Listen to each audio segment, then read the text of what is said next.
안녕하세요. 축구 전문 기자 한준입니다. 최근 국내외 언론사들이 토트넘의 부진한 상황과 맞물려서 손흥민 선수의 이적설을 마구잡이로 보도하고 있어 많은 분들이 피로감을 느끼고 계실 것 같습니다. 한준TV는 지난주부터 확대 재생산되어 왔던 바이에른 뮌헨 이적설에 대해서는 따로 다루지 않고 있었는데요. 공신력이 높지 않은 해외 매체의 보도에 앞서서 저희가 이미 지난해에 독점적으로 취재한 정보를 통해서 바이에른 뮌헨이 손흥민 선수에게 관심을 가지고 있다고 소개해드린 적이 있었죠. 바이에른 뮌헨이 손흥민 선수 영입에 관심을 갖고 있다는 얘기가 아예 가짜뉴스, 소설만은 아니라고 할 수 있는데요. 다만 최근 독일의 바이에른 지역신문 타게스자이퉁이 추가 보도한 사실을 많은 국내 언론들이 인용 보도를 하면서 또한 많은 분들이 정말 진행이 되는 건가? 이제 정말 믿을만한 이적설인가? 그 진위 여부를 궁금해하고 계신 것 같습니다. 이와 관련해서 막스 에베를 바이에른 뮌헨 디렉터도 직접 여름 이적 시장의 공격수 영입 계획에 대해서 인터뷰를 했고 여기서 중요한 힌트를 남기기도 했는데요. 그렇다면 쏟아지는 보도 속에서 손흥민 선수의 바이에른 뮌헨 이적 소문에 숨어있는 진짜 이야기가 무엇인지 저희가 지금부터 세세하게 체크하고 분석해드리도록 하겠습니다. 먼저 지금 국내 포털 사이트를 차지하고 있는 바이에른 뮌헨 이적설의 최신 인용 보도, 이제 독일의 지역신문, 공신력이 높은 신문에서도 보도가 됐다라고 하고 있는 그 기사의 원문입니다. 독일 현지 시간으로 3월 5일 오전에 나온 기사이기 때문에 3월 5일 우리 시간으로도 많이 여러분들이 접했을 그 기사인데요. FC 바이에른이 새로운 톱스타 영입을 추진하고 있다고 한다. 해리 케인이 기뻐할 만한 소식이다라는 제목입니다. 손흥민 선수의 이름은 숨겨놓고 톱스타라는 영어 단어를 사용한 기사 제목인데요. 기사 내용 본문으로 들어가 보시면 FC 바이에른이 현재 공격진을 보강하기 위해 수준 높은 선수를 찾고 있다. 수준급의 이미 검증된 선수를 찾고 있는데 새로 영입할 가능성이 있는 그 선수 중 한 명은 스타 공격수, 현재 바이에른의 스타인 해리 케인과 함께 뛰는 것이 어떤 것인지 잘 알고 있는 선수다. 즉 케인의 옛 팀 동료라는 것이죠. 그러면서 보도의 내용은 결국 이미 많이 다뤄졌던 스페인 인터넷 매체 피차헤스의 보도를 인용한 것이었어요. 기사를 쓴 곳은 뮌헨이지만 뮌헨이 주도인 바이에른주의 지역신문이지만 그 지역신문 기자가 스페인 기사를 역시나 인용 보도한 거고 그 인용 보도를 국내에서 다시 인용 보도했기 때문에 결과적으로는 똑같은 보도였다는 것이죠. 그러나 타겟자이퉁은 나름 공신력이 있는 매체이기 때문에 그저 피차헤스가 쓴 기사 내용을 그대로 옮겨 쓴 게 전부는 아닙니다. 피차헤스의 내용을 전하면서 자신들이 알고 있는 정보도 추가적으로 언급을 하게 되는데요. 기사에서 바이에른이 공격력 강화를 위해서 올 여름 이적 시장에 경험이 많은 스트라이커를 영입하려고 하고 있다. 그 중에서도 토트넘 허스퍼의 손흥민 선수가 영입 대상자 명단에 이름을 올리고 있다고 언급을 합니다. 그리고 손흥민 선수가 원래는 올 여름 자유계약으로 런던을 떠날 것으로 알려졌지만 토트넘 측이 최근 2026년까지 연장 옵션을 통해서 계약을 늘렸다라고 소개를 하고 있고요. 그 다음으로 이어지는 내용은 계약이 1년 남아있는 상황이지만 바이에른 뮌헨의 관심이 현실화된다면 이 관심을 구체적인 제안과 오퍼로 이어간다면 올 여름에 바이에른 같은 유럽 최고의 클럽이 고액 연봉 계약을 제시를 한다면 손흥민 선수가 충분히 고려할 수 있을 것이다. 이적을 생각할 것이다 라고 얘기하는 거예요. 그리고 적응 기간은 걱정할 필요가 없을 것이다. 손흥민 선수는 이미 2015년부터 2023년까지 토트넘에서 해리 케인과 함께 뛰면서 당시 프리미어리그에서 가장 위험한 공격 듀오로 꼽히기도 했었고 프로 경력 자체를 독일에서 시작했고 분데스리가에서도 충분히 활동을 해왔기 때문에 즉시 전력으로 바로 와서 활약할 수 있다는 거예요. 그러면서 바이에른 뮌헨은 이전에도 손흥민 선수에게 관심을 보였다라는 내용을 추가적으로 타게스자이퉁이 자체 정보로 소개를 하게 되는데요. 손흥민 선수에 대한 바이에른 뮌헨의 관심이 촉발된 것은 이번이 처음이 아니라고 하면서 바이에른의 디렉터들은 2021년 봄 당시에도 그때 29살이자 공격 자리에서 올라운더, 여러 포지션을 소화할 수 있었던 손흥민 선수를 눈여겨본 적이 있었다. 하지만 당시 토트넘이 결국 손흥민 선수와 새로 계약을 장기적으로 연장을 하게 되기도 했고 그때 연장 전이라고 하더라도 토트넘 측이 원했던 이적료가 너무 높아서 이 협상은 이루어지지 못했다.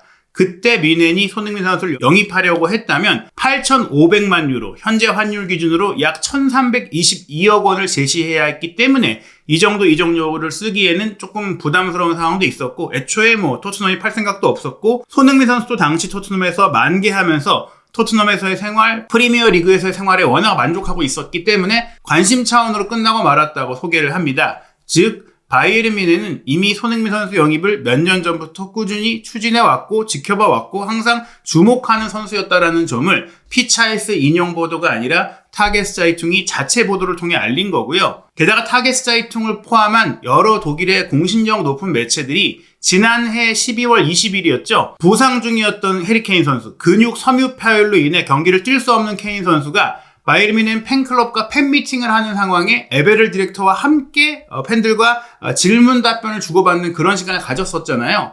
그때 한 바이에른 뮌헨의 어린이 팬이 케인에게 토트넘 선수들 중에서 데려오고 싶은 선수가 있냐, 그런 선수가 있다면 누구냐라고 뻔한 답변이 나올 텐데 그 질문을 하자 케인이 피하지 않고, 토트넘 팬들이 제 대답을 좋아하지 않겠지만 소니를 데려오고 싶다라고 이야기를 했었고, 그 내용을 통해서 바이에른 뮌헨이 손흥민 선수를 영입할 수 있다, 케인이 손흥민과 함께 다시 뛰고 싶어한다, 이런 보도들이 정말 많이 나왔었고, 그런 것들을 어찌 보면은 당연히 케인도 예상할 수 있었을 텐데 피하지 않고 얘기를 했었던 거거든요. 그때 타게스자이퉁도 이 내용을 보도하면서 케인의 이 발언이 그리 억지스러운 이야기만은 아니라고 합니다. 바이에른 뮌헨은 이미 몇 년 전에 손흥민 선수를 실제로 영입하려고 추진했던 적이 있다라며, 조금 전 보여드렸던 그 기사처럼 2021년에 여러 팀들이 손흥민 선수를 영입하려고 했었죠. 유벤투스, 레알 마드리드, 여러 팀들이 실제로 이제 관심을 보였던 시기가 있었고, 리버풀도 영입을 하려고 움직이는 그런 모습들이 있었는데 바이에른 뮌헨도 그 팀 중에 하나였다라는 점을 타게스자이퉁이 다시 한번 소개를 한 것입니다. 물론 공식 오퍼 단계까지 가지 않았지만 항상 공식 오퍼 단계는 어느 정도 3자 중에 의사가 맞는 경우가 돼야 돼요. 선수든 감독이든 양측 중에 한 측은 연결이 돼야 되는데 그게 이루어지지 않다 보니까 관심만 보이다가 구두로 문의하다가 끝나버린 것이죠. 그런 상황 속에서 막스 에베를 디렉터가 독일 시간으로 3월 5일 오후, 우리 시간으로는 3월 6일 새벽에 전해진 최신 인터뷰 내용을 통해서 올 여름, 지금 키미 선수의 거치 문제가 가장 뜨거운 화두잖아요. 키미 선수가 결국 바이에른 뮌헨과 새로운 계약이 틀어지는 상황이 되면서 파리 생제르맹의 공식적인 제안을 받았다는 얘기들도 나오고 있고, 키미가 레버쿠젠과의 챔피언스리그 16강 1차전 승리를 이끌고 나서 최고의 활약을 펼치고 나서도 본인이 팀을 떠날 수 있는 상황을 공개적으로 좀 표명하기도 했었는데요. 그러면서 에베를 디렉터는 올 여름 선수 영입에 대해서는 물론 선수 영입이 있을 수 있다. 다만 그러기 전에 떠나야 할 선수가 결정이 돼야 한다. 우리가 몇몇 선수들에 대해서 충분히 제안을 받을 수 있고, 그리고 우리의 예상보다 더 많은 선수가 나가게 될 경우 더 큰 변화를 우리가 가져갈 수 있다. 선수들이 나가는 만큼 우리도 필요한 선수가 있기 때문이다. 지금 우리가 확실하게 말할 수 있는 것은 자말 무시알라와 알폰소 데이비스, 폰지는 떠나지 않는다는 점이다. 그 두 선수의 잔류는 이미 약속되어 있다라고 얘기를 해요. 알폰소 데이비스가 이적설이 많았지만 결국 남기로 했었죠. 그러나 나머지 선수들 같은 경우에는 어찌 될지 모른다라고 얘기를 했고, 사실 이런 과정 속에서 해리 케인 선수의 바이아웃 금액이라든지 우파메카노, 심지어 김민재 선수의 바이아웃도 1억 1,000만 유로로 설정되어 있다는 정보들도 최근에 믿을만한 독일의 공신 높은 기자들이 언급을 했었잖아요. 이런 선수들도 사실 다 남는다고 볼 수 있지만 지금 바이에른 뮌헨의 공격 라인, 특히 케인과 보조를 맞출 선수 내지 케인의 백업 자원이 필요하다는 얘기들은 계속해서 나오고 있습니다. 그 이유 중 주목할 점이 바로 유망주인 마티스텔을 토트넘으로 임대를 보냈고, 토트넘은 마티스텔을 완전 영입하기를 원하고 있으며, 실질적으로 영국의 토트넘 담당 기자들의 보도를 보면 임대 후 완전 이적 조건이고 마티스텔 본인이 동의를 해야 진행이 되지만 어느 정도 동의가 되어 있다. 올 시즌이 끝나면 마티스텔은 토트넘으로 오게 될 것이며 그 이적료는 6천만 유로로 이미 픽스가 되어 있다. 이런 얘기가 나오고 있잖아요. 막스 에베를 디렉터도 빌트지와 가졌던 이 최신 인터뷰에서 마티스텔이 올 여름에 바이에른으로 돌아올 가능성이 거의 없다라고 이야기를 합니다. 본인이 바이에른의 디렉터로 일을 시작했을 때는 마티스텔이 바이에른의 미래를 위한 중요한 선수로 되어 있었지만 이후 상황은 다르게 전개되었다. 때로는 이런 발전과 개발이 정체되어서 어느 쪽에도 적합하지 않기 때문에 어려운 결정을 내려야 할 수 있다. 이렇게 얘기를 하거든요. 그 얘기는 바이에른 뮌헨 입장에서도 마티스텔을 장기적으로 중요한 선수로 보기 어려워졌다는 것이고, 마티스텔도 어린 선수로서 출전 기회를 통해 성장을 해야 되는데 나에게 그 정도 비중과 기회가 주어지지 않는다면 떠나야 하는 생각을 가질 수밖에 없다라는 것이죠. 빌트의 편집장인 폴크 기자, 그리고 빌트의 바이에른 담당 기자로 유명한 알트체플 기자가 막스 에베를 디렉터와 함께 직접 가진 인터뷰 내용이기 때문에 바이에른의 내부 생각과 이적 플랜을 명확하게 알 수 있는 인터뷰이거든요.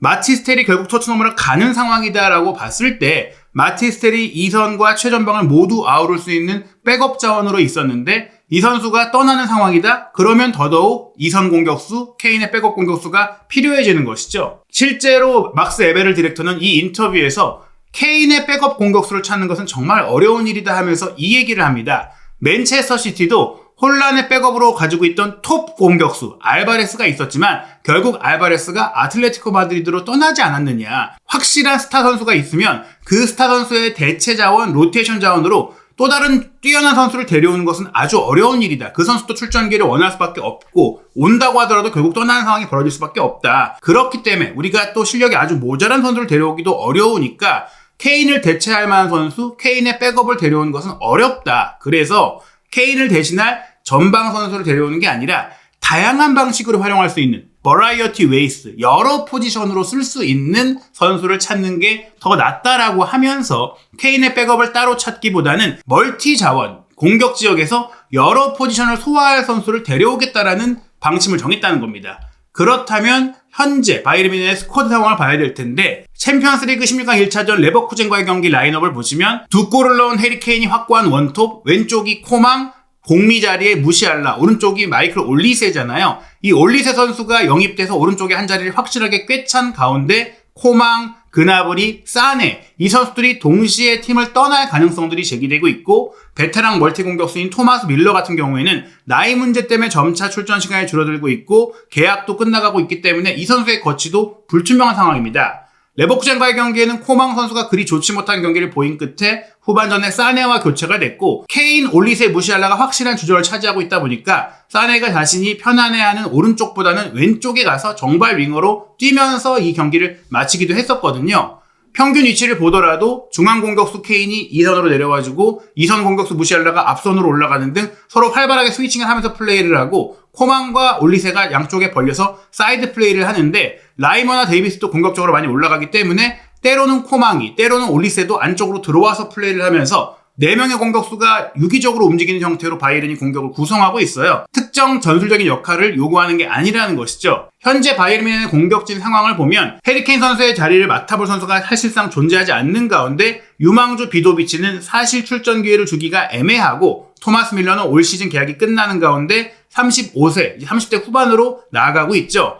사네는 올리세에게 밀린 가운데 왼쪽에 그나브리, 코망 모두 나머지 공격진에 비해서 비중이 떨어지고 영향력이 떨어지고 있고 연봉은 높은 상황이잖아요. 그 높은 연봉으로 인해 아직 계약 기간이 남았음에도 불구하고 다른 팀으로 이적시키기가 마땅치 않은데 사우디 클럽들이 원한다는 얘기들도 있지만 그나브리, 코망은 날 보낼 수 있다면 내보내려고 하는 선수들이고 정말 그 선수들이 나가는 상황이 된다면 충분히 인건비가 절감되고 거기에 보강할 만한 즉시 전력 자원이 와야 한다라는 겁니다. 그 자리에 딱 알맞는 선수가 바로 손흥민 선수라는 것이죠. 그나브리나 코망은 솔직히 올리세와 사네 그리고 무시알라가 있기 때문에 굳이 팀에 필요하지가 않아요. 케인의 자리까지 커버할 수 있는 측면 자원이 필요한데 그나브리나 코망은 그 최전방 자리가 그리 어울리지 않는 선수들이잖아요. 그런 상황 속에서 손흥민 선수를 영입하게 된다면 케인이 뛸 수 없을 때 최전방으로도 쓸 수 있고 왼쪽 측면에서 토트넘의 손케 듀오 때처럼 그 조합으로 쓸 수도 있고 무시알라의 로테이션이 필요할 때 처진 공격수 자리도 볼 수 있기 때문에 완벽하게 지금 케인, 올리세, 사네, 무시알라가 잔류한다고 봤을 때 반대편에서 주전으로 뛸 수 있는 선수로 올 수 있는 것이죠. 키미가 나갈 자리에 슈틸러 선수가 언급되고 있는 것과 더불어 지금 바이에른 뮌헨이 손흥민, 슈틸러를 영입한다면 충분히 전력을 유지하고 또한 강화하며 그 외에 다른 역할을 보강한다면 올 시즌도 기회가 남아있지만 앞으로 또 챔피언스리그 우승을 노릴 수가 있고 뱅상 콤파니 감독도 번리 감독 시절에 손흥민 선수와 이렇게 인연을 맺었었고 선수 시절에도 프리미어리그에서 맞대결을 펼쳤던 인연이 있고 굉장히 좋은 가까운 모습을 보이는 지난 시즌 경기 당시의 에피소드도 있었기 때문에 콤파니 감독이 충분히 또 손흥민 선수를 원할 가능성도 배제할 수가 없는 것입니다. 게다가 최근 ESPN 영국판 방송에서 손흥민 선수가 미래에 어떻게 될지에 대한 공신력 1티어 기자들의 토론에서 마크 오그덴 기자는 손흥민 선수와의 파트너십이 케인이 성공할 수 있었던 절대적인 이유라고 분석했었고, 제임스 올리 기자도 소니가 없었다면 해리 케인이 토트넘에서 지금 만들었던 그 엄청난 기록을 세우지 못했을 것이다. 그리고 나도 직접 현장에서 취재했었는데 토트넘 홈 경기장에서 바이에른과 토트넘이 지난해 여름에 프리시즌 이벤트 경기를 치렀을 때 손흥민 선수와 케인이 특히 남다른 사이인 것을 보여주는 그런 장면도 연출을 했었다. 케인이 토트넘에 있을 때 정말 가까운 거리에 같이 살기도 했었고 형제 같은 사이였기 때문에 이 조합의 재결성은 케인이 다이어를 바이에른 뮌헨에 입단하도록 유도했던 것처럼 다이어의 거치가 지금 불투명한 가운데 손흥민 선수를 바이에른 뮌헨으로 데려오는 데 있어서도 영향을 미칠 수 있다라고 유추하고 또 추측할 수 있는 얘기들이 단지 머릿속에서만 존재하는 뇌피셜이나 소설 같은 기사가 아니라 실제 이 연관성을 보고 유럽의 매체들도 기사를 쓰고 있는 겁니다. 그리고 저희가 직접 취재한 정보에서도 유럽 축구의 현지 비즈니스 종사자, 한국계 종사자의 얘기에 따르면 지난해 서울에서 진행됐던 쿠팡 플레이 시리즈 당시 김민재 선수를 보유한 바이에른 뮌헨이지만 손흥민 선수를 보유한 토트넘이 누리는 엄청난 인기, 손흥민 선수의 영향력, 손흥민 선수를 통한 마케팅 효과를 명확하게 느낀 바이에른 뮌헨이 손흥민 선수가 나이가 분명 30대 중반을 바라보고 있지만 여전히 몸 상태도 좋을 뿐더러 손흥민 선수를 통한 구단의 이 마케팅 가치와 영향력을 훨씬 더 크게 올릴 수 있겠다. 그래서 물론 손흥민 선수가 이번에 1년 연장 옵션 없이 FA가 된 상태였다면 고민할 것도 없이 달려들었겠지만 1년 연장 옵션을 통해서 어느 정도 토트넘의 이적료를 줘야 하는 상황이 된다고 하더라도 영입을 해보자. 연봉을 많이 줘야 하는 선수라고 하더라도 투자를 해보자. 그래도 그 이상의 효과를 낼 수 있다. 경기력 그리고 마케팅 수입 충분히 낼 수 있겠다. 이런 판단을 하고 실제 관심을 갖기 시작했다라는 얘기를 저희가 직접 확인을 했던 것입니다. 그리고 실제로 레비 회장도 최근에 토트넘과 바이에른 뮌헨이 해리 케인, 에릭 다이어, 마티스텔까지 연달아서 선수 이적 거래를 하면서 굉장히 좋은 관계, 친밀한 관계를 맺고 있거든요. 손흥민 선수에 대해서 토트넘은 사실 매각할 수 있다면 적절한 좋은 제안이라면, 조건이라면 보낼 수도 있다는 생각이지만 프리미어리그 안에 다른 팀으로 보내는 걸 레비 회장이 선호하지 않는데 케인을 보냈던 바이에른 뮌헨이라면 충분히 이 딜은 합의할 수도 있는 현실성이 있다는 것이고요. 또 하나 주목할 점은 마티스텔을 완전 영입하는 데 있어서 6천만 유로의 현금을 써야 하는 상황인데 만약 바이에른 뮌헨이 손흥민 선수를 원한다면 그 현금 지출을 줄이고 손흥민 선수 이적료를 마티스텔 이적료에 포함시켜서 본인들의 지출을 줄이고 인건비도 감소시키면서 나름 효율적인 거래를 할 수 있는 게 토트넘의 입장이 될 수도 있다는 것이죠. 물론 여기에는 손흥민 선수의 생각도 중요한데요. 기본적으로 손흥민 선수는 프리미어리그에서 더 뛰고 싶은 게 1순위입니다. 지금 리버풀에 대해서 ESPN 영국판의 마크 오그덴 기자도 살라와 만약에 연장 계약에 실패를 할 경우 움직일 수 있는 가능성이 있다라고 얘기를 했었고 맨체스터 시티가 잭 그릴리시를 내보내려고 하는 가운데 잭 그릴리시가 나갈 때 대체로 데려올 수 있는 선수가 왼쪽 사이드도 맡을 수 있고 혼란의 백업 자리도 가능한 손흥민 선수일 거란 얘기들도 나오고 있고 맨체스터 유나이티드도 분명히